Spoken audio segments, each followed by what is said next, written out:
சமத்துவ மக்கள் கட்சியை பாஜகவுடன் இணைத்தார் சரத்குமார். காமராஜரை போல நல்லாட்சியை பிரதமர் மோடி வழங்கி வருவதாக புகழாரம்.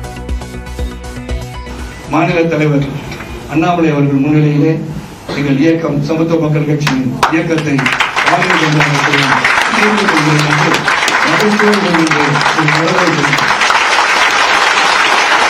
பெருந்தலைவர்களைப் போல் ஒரு ஆட்சி வராதா என்று நினைக்கும் போது இன்று அப்படிப்பட்ட ஆட்சியை தருவதற்கு ஒருவர் இருக்கிறார் என்று சொன்னால் அது மோடிஜி அவர்கள். தமாகவை பாஜகவுடன் இணைத்ததற்கு எதிர்ப்பு. இணைப்பு கூட்டத்திலேயே ஆதங்கப்பட்டு நிர்வாகி ஒருவர் பேசியதால் பரபரப்பு.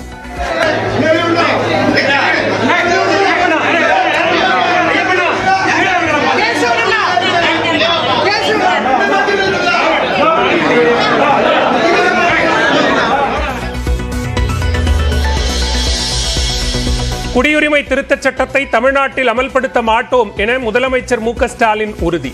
இந்திய மக்களிடையே பேதத்தை ஏற்படுத்த முயற்சிக்கும் இந்த சட்டத்தால் எந்த பலனும் இல்லை என்றும் கருத்து. சிஏஏ அமல் என்பது தேர்தலில் குழப்பத்தை ஏற்படுத்தும் செயல். சிஏஏ சட்டத்தை பார்த்து யாரும் பயப்பட வேண்டாம் எனவும் காங்கிரசின் சசிகாந்த் செந்தில் கருத்து.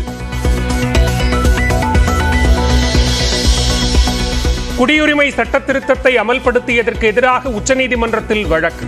சட்டத்தை தடுத்து நிறுத்த வேண்டும் என இந்திய யூனியன் முஸ்லீம் லீக் கோரிக்கை. சிஏஏ சட்டத்தால் இந்தியாவில் உள்ளவர்களுக்கு எந்த பாதிப்பும் இல்லை என மத்திய இணையமைச்சர் எல் முருகன் விளக்கம். சட்டத்தை திரும்ப பெற வேண்டும் என செல்வ பெருந்தகை, முத்தரசன் உள்ளிட்டோர் வலியுறுத்தல். சென்னை மைசூரு இடையே மேலும் ஒரு வந்தே பாரத் ரயில் சேவை தொடக்கம். 85,000 கோடி ரூபாய் மதிப்பிலான ரயில்வே திட்டங்களை தொடங்கி வைத்த பிரதமர் நரேந்திர மோடி.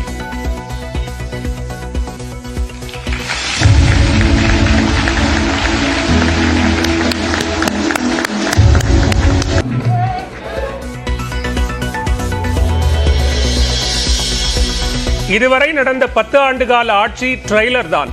ரயில்வே திட்டங்களை தொடங்கி வைத்த பிரதமர் மோடி பேச்சு. திமுக கூட்டணியில் மதுரை, திண்டுக்கல் தொகுதியில் மார்க்சிஸ்ட் கம்யூனிஸ்ட் போட்டி. கடந்த முறை வென்ற கோவைக்கு பதிலாக திண்டுக்கல்லை ஒதுக்கியது திமுக.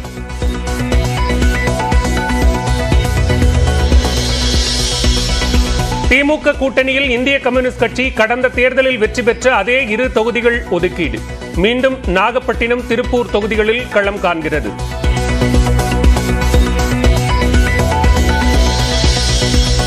போதைப்பொருள் புழக்கத்தை திமுக அரசு கட்டுப்படுத்தவில்லை என கூறி தமிழ்நாடு முழுவதும் அதிமுக மனித சங்கிலி போராட்டம். சென்னையில் எடப்பாடி பழனிசாமி பங்கேற்பு.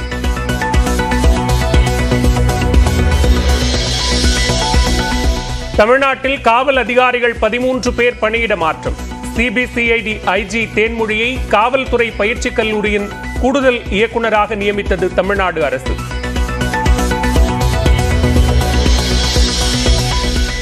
தாய்மார்களுக்கு 1000 ரூபாய் பிச்சை போட்டால் வாக்களித்து விடுவார்களா என குஷ்பு பேச்சு.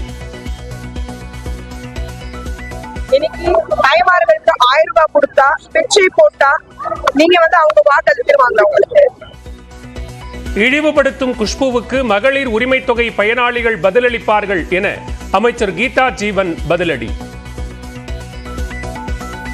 பெண்கள் எல்லாம் போட்டுகிற ஒரு திட்டம், வராத பெண்கள் ஒரு சில விடுபட்டவங்க கூட எங்களுக்கு வேணுன்ற மாதிரி உரிமையோட கேட்டு பெறுகிற ஒரு திட்டமா இருக்கிறது இந்த அம்மா இழிவுபடுத்தி பேசுகிறது.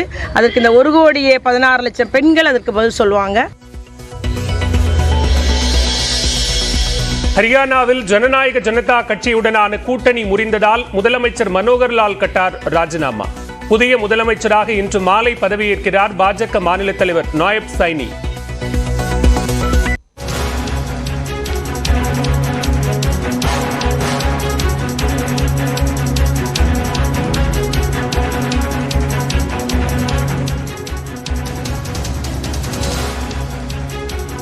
தற்போதைய அண்மை செய்தியை பார்த்துக் கொண்டிருக்கிறோம். ராஜஸ்தானில் இந்திய விமானப்படை விமானம் விழுந்து விபத்திற்குள்ளாகி இருக்கிறது. இது தொடர்பான கூடுதல் விவரங்களோடு இணைகிறார் எமது டெல்லி செய்தியாளர் சுசித்ரா. விவரங்களை பதிவு செய்யலாம். ராஜஸ்தான் மாநிலம் ஜெய்சால்மரில் தற்பொழுது இந்திய விமானப்படையை சார்ந்த தேஜஸ் ரக விமானமானது விபத்துக்குள்ளாகி இருக்கிறது. ஜெய்சால்மரினுடைய நடைபெற்று வரும் இந்தியாவினுடைய அந்த பாரத் சக்தி என்ற இந்திய ராணுவத்தினுடைய அந்த பயிற்சிக்காக சென்ற பொழுது இந்த விபத்தானது ஏற்பட்டுள்ளதாக முதற்கட்ட தகவல்களை இந்திய விமானப்படை அதிகாரப்பூர்வமாக அறிவித்திருக்கிறது. அந்த பயிற்சியினுடைய நடைபெறும் பொக்ரான் பகுதியிலிருந்து சற்று தொலைவில் இருக்கும் ஒரு ஆண்கள் ஹாஸ்டல் அருகே இந்த ஒரு விபத்தானது நடைபெற்றது எனவும் அந்த சம்பவத்தில் யாருக்கும் எந்த ஒரு சேதமும் ஏற்படவில்லை என்ற ஒரு முதற்கட்ட தகவலை இந்திய விமானப்படையானது அறிவித்திருக்கிறது. மேலும் அந்த எல்சிஜே தேஜஸினுடைய விமானியும் பத்திரமாக தப்பித்துள்ளார் என்ற ஒரு அதிகாரப்பூர்வ அறிவிப்பையும் தற்பொழுது விமானப்படை அறிவித்திருக்கிறது. இந்த விபத்திற்கான காரணம் என்ன என்ற ஒரு விசாரணைக்காக குழுவையும் தற்பொழுது அமைத்து விசாரணை குழுவையும் விமானப்படையானது அமைத்து ஒரு உத்தரவிட்டிருக்கிறது. மிக முக்கியமாக இந்த எல்சிஜே ஃபைட்டர் ஜெட்டுகள் விமானப்படையில் இணைத்து கடந்த 23 ஆண்டுகளாக எந்த ஒரு விபத்தும் நடந்ததில்லை என்றும் இதுதான் முதல் விபத்து என்ற காரணத்தினால் விசாரணையை தீவிரப்படுத்தியுள்ளதாகவும் விமானப்படையினுடைய அதிகாரிகள் தற்பொழுது தெரிவித்திருக்கிறார்கள். பாலா, நன்றி சுசித்ரா, விரிவான விவரங்களுக்கு.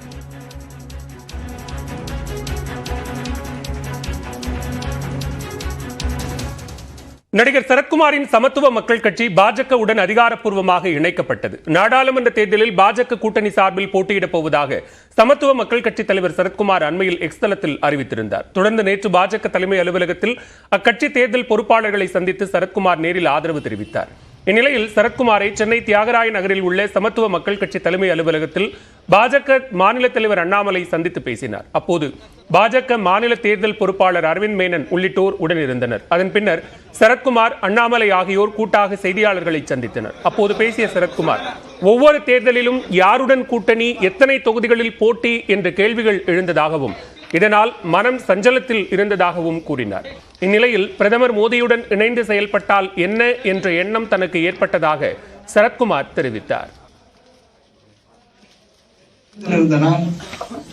ஒவ்வொரு முறை தேர்தல் வரும்போதும் பத்திரிகையாளரும் சரி, இயக்கத்தின் சகோதரரும் சரி, பிற கட்சிகளும் சரி, எத்தனை சீட்டில் நிற்க போறீங்க, யாரோட கூட்டணி, இது மனதை தாக்கிக் கொண்டிருந்த இரவு நேரத்தில். அப்ப நம்ம இயக்கம் ஆரம்பிச்சோன்னா எந்தெந்த கூட்டணி, எந்த இடத்துல எவ்வளவு சீட்டு கொடுப்பாங்க, என்ன டிமாண்ட் வைக்கிறது மட்டும்தான் அரசியல். நாம் எடுத்துக்கொண்ட பாதை மக்களுக்காக சேவை செய்ய வேண்டும் என்று எடுத்துக்கொண்ட அந்த கொள்கை அடிபட்டு விடுகிறது. நாமும் அந்த வழியில் தான் செல்ல வேண்டுமா? ஒவ்வொரு முறை தேர்தல் வரும்போதும் எத்தனை சீட்டு, எந்த இடம், என்ன கோரிக்கை என்று சென்று கொண்டிருக்கிறது. நம் வலிமையெல்லாம் ஏன் ஒரு வலிமையான மோடிஜி அவர்களுக்கு நாம் அர்ப்பணித்து அவருடன் சேர்ந்து செயல்பட்டால் என்ன என்று என் மனதில் தோன்றியது. இதனைத் தொடர்ந்து சமத்துவ மக்கள் கட்சியை பாஜகவுடன் இணைக்க முடிவெடுத்ததாகவும் உடனடியாக பாஜக மாநில தலைவர் அண்ணாமலையை தொலைபேசியில் தொடர்பு கொண்டு தனது முடிவை கூறியதாகவும் சரத்குமார் தெரிவித்தார். ஏற்கனவே நாங்கள் பாரதிய ஜனதா கட்சியுடன் தான் இந்த தேர்தலை சந்திக்க இருக்கிறோம் சொன்ன நாங்கள் இன்று பெருமையுடன் கூறுகிறேன், இது ஒரு சிறந்த வழி. மக்கள் பணியை நாம் தொடர்கிறோம். இந்த பயணம் சமத்துவ மக்கள் கட்சியின் முடிவல்ல, இது மக்களுக்காக நம்ம எடுக்கப்பட்ட முயற்சி, நாளைய எழுச்சிக்காக எடுக்கப்பட்ட முடிவு. இது ஒரு தொடக்கம், எழுச்சியின் தொடக்கம், நம் நாட்டின் எழுச்சியின் தொடக்கம். ஒரு சாதாரண எளிய குடும்பத்தில் பிறந்த மோடிஜி அவர்கள் நாட்டின் பிரதமராக என்று சொன்னால் சிந்தித்து பார்க்க வேண்டும். கடுமையான உழைப்பு, உறுதி, நேர்மை. நான் எப்படி பார்க்கிறேன் என்று சொன்னால், எப்படி நாம் அனைவரும் பெருந்தலைவர்களைப் போல் ஒரு ஆட்சி வராதா என்று நினைக்கும் போது இன்று அப்படிப்பட்ட ஆட்சியை தருவதற்கு ஒருவர் இருக்கிறார் என்று சொன்னால் அது மோடிஜி அவர்கள். ஆக நமது இயக்கம் மீண்டும் அடுத்த தேர்தலை சந்தித்து தொடர்ந்து தேர்தலை சந்தித்துக் கொண்டே போவது பதிலாக ஏன் நமது சக்தியை மற்றொரு சக்தியுடன் இணைத்து செயல்பட்டால் என்ன என்ற எண்ணம் எனக்கு வந்ததன் அடிப்படையில் தான். இதனிடையே பாஜகவுடன் சமத்துவ மக்கள் கட்சியை இணைத்ததற்கு கட்சி நிர்வாகி ஒருவர் இணைப்பு கூட்டத்திலேயே எதிர்ப்பு தெரிவித்ததால் பரபரப்பு ஏற்பட்டது. கூட்டத்தில்